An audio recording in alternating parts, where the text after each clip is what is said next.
Gin-terminate na sang Iloilo City LGU ang job hire employee nga nadagpan sa drug bypass operation sa barangay Zamora, Miliesa City proper.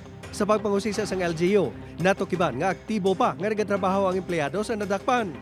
Nakasulod ni bilang job hire antes ginpatuman sang LGU sang Enero ang pag-require sang National Police Clearance nga magapakita sang records kag police blotter history. Ginklaro sang LGU nga bukas ini sa mga luyag magbago apang wala ginatolerar kung maimbulbar ang mga empleyado sa ilegal nga buluhaton. Magitan sa sininga video ang paglabay sa duha ka lalaki sakay sa motorsiklo. Nagpundo ang mga ini kagintaban ang mga t-shirt, hoodie kag iban pa nga panapton.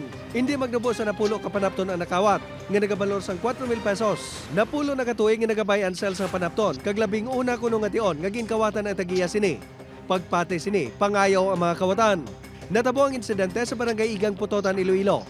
Wala naging pablatter sa kapulisan o kon sa barangay ang insidente. Nakuhaan sang video ang nagaibol nga kalayo sa Buena Vista Wharf sa barangay Santo Rosario, Buena Vista, Guimaras. Gintupok sini ang barak sa construction workers. Sa investigasyon sa Bureau of Fire Protection, may mga nagpahayag nga nakabati isang lupok antes nagsugod na sunog. Ginapatihan nga halin ini sa kwarto sang isa ka engineer. Bango duman sa light material sa barracks, madasing nga naglapta ang kalayo. Isa sa mga ginapatihan nga gintunaan sa sunog nga posible, ini ang electrical in nature. Ginabulubanta 150,000 pesos ang balor sang kahalitan nga gintuga sa sunog.